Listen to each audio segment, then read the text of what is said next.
start with the first of Whittaker's kingdom, Monera. These are bacteria and these are the simplest life forms. They are abundant. Hundreds of bacteria are present in a handful of soil. Can you imagine our skin has 1.3 trillion bacteria? These bacteria are present everywhere, even at freezing temperatures in hot water springs, at 70 degrees Celsius in deserts and in deep oceans. Even fresh snowfall has been established to contain some bacterial species which cause crop diseases. These are also the earliest life form on Earth. Cyanobacteria have been found in rocks as old as 3.5 billion years. Monera are only one of the Whittaker's kingdom which are prokaryotes. Now from the above description you can see how diverse they are in their choice of habitats. They can live as parasites on or in other organisms. How are Monera able to live in these diverse habitats? Let's see. On the basis of shape, bacteria are classified into 4 groups: the round bacteria or the cocci, the rod-shaped or the bacilli, the spiral or the spirilla, and the comma-shaped or the vibrio bacteria. Now some general characteristic of Monera. They have a very simple structure, but the behavior is very complex. They have extensive metabolic diversity. Now what is metabolic diversity? How they metabolize, how they obtain their nutrition, how they respire to produce energy. So Monera can be autotrophic or heterotrophic. If they are autotrophic, they can be photosynthetic, that is, they use light to make their food. The energy of light is converted into food energy, or they use chemicals. The bond energy of chemicals is used for making food. If they are heterotrophic, they can be saprophytic or they can be parasitic. So all possible sources, all possible modes of nutrition are shown by this group Monera. As we studied in previous session, Monera is divided into 2 groups: Archaebacteria and Eubacteria. The prefix archae means ancient. So Archaebacteria were the oldest bacteria living on Earth for millions of years. EU prefix on the other hand means true. So Eubacteria are the true bacteria.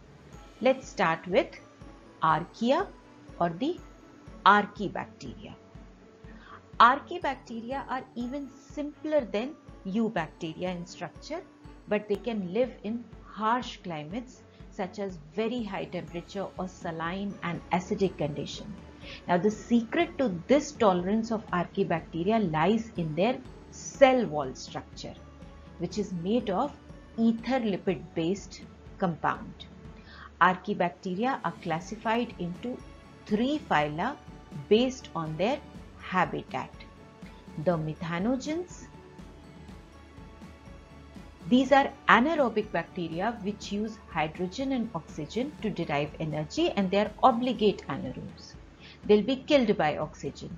So where are they found? In swarms or in the gut of animals, including us humans. The second phylum is thermoacidophiles or heat and acid loving bacteria. They are found in temperatures above 100 degrees Celsius and in pH below 2, which is extremely acidic. Where are these conditions found? In sulfur hot springs, volcanic areas, etc. The last ones are halophiles or the salt loving bacteria. They live in high salt concentration.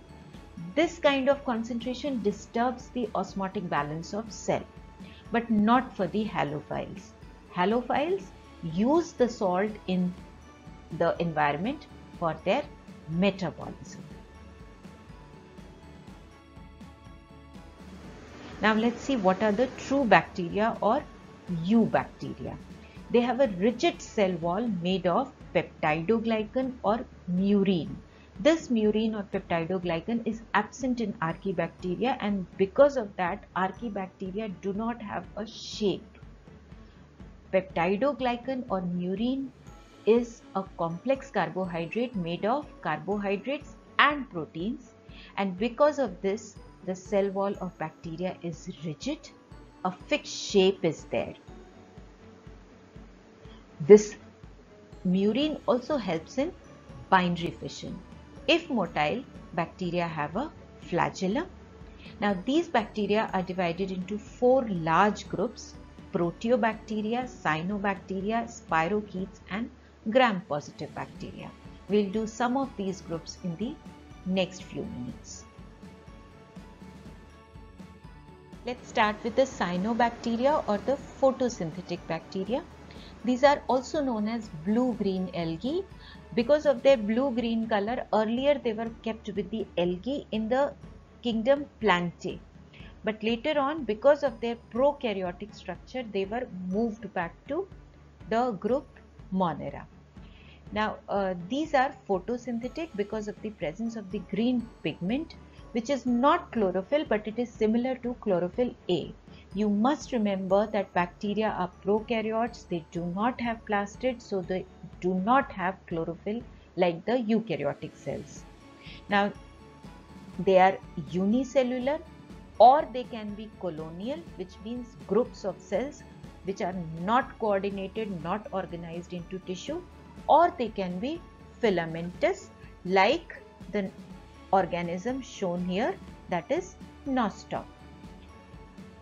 They can live in fresh water, they can be marine, or they can live on land, that is they can be terrestrial. They are surrounded by a gelatinous sheath which protects them from water. They are commonly seen in water blooms.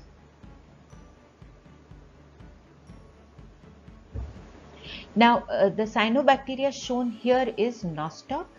Another example is Anabaena. Now, you may recall that these two organisms are nitrogen fixers. They have special cells known as heterocyst, which helps them in nitrogen fixation.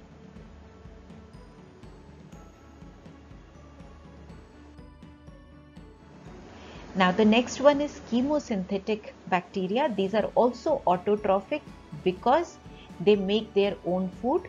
The only difference is that they make their food using energy from chemicals.